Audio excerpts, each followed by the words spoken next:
الاكتئاب ممكن يوصلنا للمنظر اللي انتوا شايفينه ده. أقرب حاجة ممكن نفتقدها هي الأنثى الرقيقة اللي جوانا، ودايما هنحس إننا ناقصين بدونها. في محتوايا ده هيكون لكل اللي اشتاقت للأنثى اللي نايمة جواها. خلاص آن الأوان بقى إن احنا نصحيها دلوقتي. ممكن يكون محتوايا ده نقطة تحول في حياتك لو انت عايزة ده. انت ممكن تكوني أنثى زي ما بتتمني، واثقة بنفسها بس متواضعة، طموحة إيجابية ناجحة هادية، صوتها مليان بالحيوية والرقة، ابتسامتها الجميلة ما بتفرقهاش أبدا، حنونة قلبها طيب متسامحة، بتحترم الكبير وبتلاعب الصغير، متفائلة وقنوعة ومعطاءة ومحبة ومليانة بالحياة. تقدري تكوني سعيدة والاختيار ليك انتي، تقدري تكوني أنثى وانتي في قمة النجاح. اتغيري عشان انتي عايزة تتغيري من جواكي، مش من أجل التغيير وخلاص، ولا لأجل أي حد أيا كان مين. صدقيني، انك تعيشي الأنوثة الحقيقية دي متعة جميلة جدا، لكن لو الأنوثة دي مش نابعة من جواكي وبتعمليها عشان شخص تاني، فانت عمرك ما هتحسي بلذة الأنوثة، وهتوقفي انك تظهريها وتهتمي بيها لو ما لقيتيش رد فعل من اللي حواليكي. عشان كده لازم الأنوثة تكوني حساها من جواكي، بحب ورضا واقتناع تام، بدون تصنع ولا تمثيل. أرجوكي اسمعي كلامي وطبقيه. هنبدأ رحلتنا الخاصة بينا، عالم الأنوثة، ولكن بسرية وهدوء ورقة. قبل ما تبدأي الرحلة معايا، عايزاكي تحضري دفترك الخاص بنجاحك وقلم صغير عشان تسجلي ملاحظاتك وتكتبي أهدافك وأول خطوة لتحقيقها. صباح بداية الشتاء ونسمات الهوا الرقيقة وصوت العصافير. هحكيلكوا قصة راجل بيتكلم عن حبيبته وزوجته اللي كلها أنوثة. بيقول: أول ما صحي من النوم لمست ايديه مكانها على المخدة المزينة بالدانتيل الأبيض وملقيهاش، فابتسم وقال: أكيد صحيت قبلي عشان تمارس الرياضة كالعادة. وقعد يتأمل جمال الأوضة وقد ايه بيحب لمساتها الأنثوية. كان بيحس انه نايم في كوكب أنثوي. كان بيحس بعنفوان رجولته لما بيشوف الروج الأحمر والعقد اللؤلؤي محطوط بعفوية جنب مرايتها. أنوثتها كانت منتشرة في كل عالمه الرجولي. مخالفة أنوثتها لرجولته كانت بتخليه يعشق عالمها الوردي وقلبها الأبيض. وهو سرحان كده لقاها فتحت باب الأوضة وقطعت حبل أفكاره، وعلى وشها ابتسامة ساحرة، ورمت عليه قبلة الصباح اللي ما بيكتملش صباحه بدونها. كانت لابسة بيجامة بيضة طويلة من قماش الستان الناعم، وريحة عطر الفراولة اللذيذ بتفوح في كل مكان، وشعرها الحريري بيرفرف مع نسمات الهوا اللي دخلت من بلكونة الأوضة لما فتحتها. وكانت دي طقوسها الصباحية اللي كان بيعشقها، وكان دايما يقول إن هي الحضن الدافي اللي بيحتويه وينسيه هموم الحياة بقلبها الأبيض ورقتها وجمال كلامها وعطائها وتسامحها وتفاؤلها. شفتوا قد ايه الأنوثة جميلة؟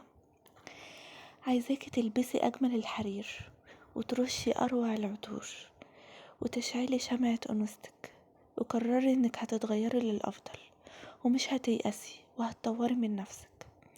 عهدي نفسك انك هتحطي لها خطة مدروسة، واعرفي ان التغيير مش بيحصل في يوم وليلة. ممكن تظهر النتائج خلال اسبوع، وممكن شهر، وممكن اكتر، لسه بفكر. لكن نتيجة تغييرك اكيد هتيجي. المهم ان نيتك في التغيير تكون صادقة. اعرفي انك لما تتغيري للأفضل يبقى انت كده في الطريق الصح، الطريق اللي هيوصلك للنجاح وبعدين السعادة.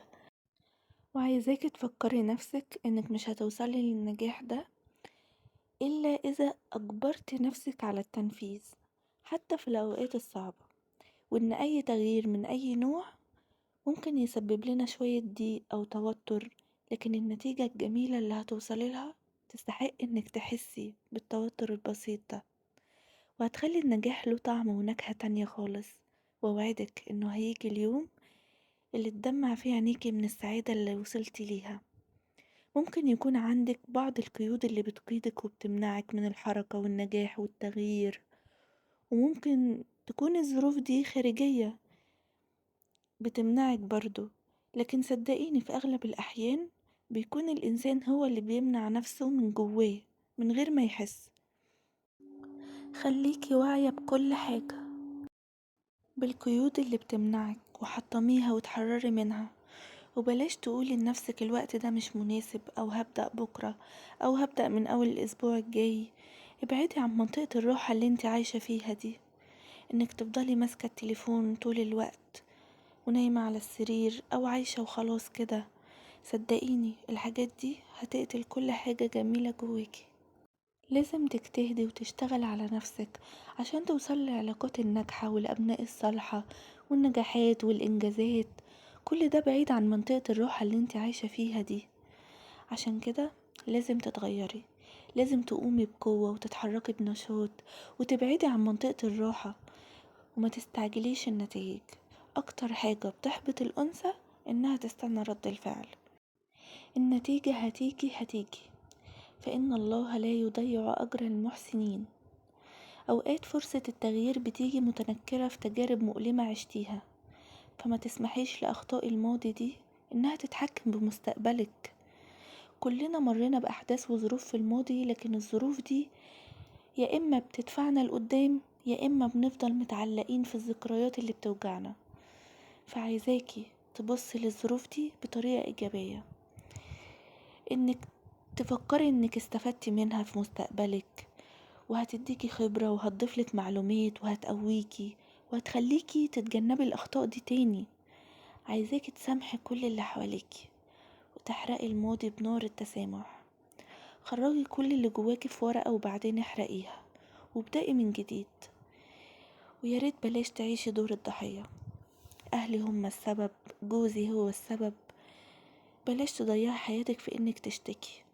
مفيش حد في العالم كله يقدر يغيرك للأسوأ إلا لو قبلتي انت بده. ولو انت عندك إصرار وطموح فمفيش قوة في العالم هتقدر تغيرك. أغلب الناس اللي نجحت في حياتها عانوا من الاضطهاد والعقبات والمشاكل دي، بس في الآخر وصلوا، وانت هتكوني منهم بإذن الله. عشان كده اتحملي مسؤولية حياتك، وما تخليش غيرك يلون لوحة حياتك. لو لونها باللون الأسود بقت حياتك كئيبة، ولو لونها بالألوان الجميلة اتلونت حياتك. انت اللي تمسكي ألوانك وتلوني حياتك زي ما انت عايزة، مش زي ما الناس عايزة. خليكي أنثى بمعنى الكلمة، الأنثى اللي يكون ليها بصمة في كل مكان تكون فيه، في أوضة نومها، في مطبخها، في فرش بيتها، في مكان شغلك، في طريقة ترتيبك لحاجتك، في تقديمك للأكل. اللمسات البسيطة دي بتضيفلك طابع أنثوي خاص بيكي. اظهري عطورك والميك اب بتاعك وأدواتك الأنثوية، وافتحي الشبابيك كل يوم عشان يتجدد الهوا ويدخلها نور الشمس. وخصصي يوم لكل أوضة في بيتك، وخلي أوضة نومك وكل ركن فيها مليان بالأنوثة والتنظيم. ما تنسوش لو عجبكم الفيديو تتابعوني وتحطولي قلوب كتير عشان أحس انكم متفاعلين معايا وبتسمعوني. واستنوا الفيديو الجاي عشان نكمل التغيير اللي بدأناه سوا. باي باي.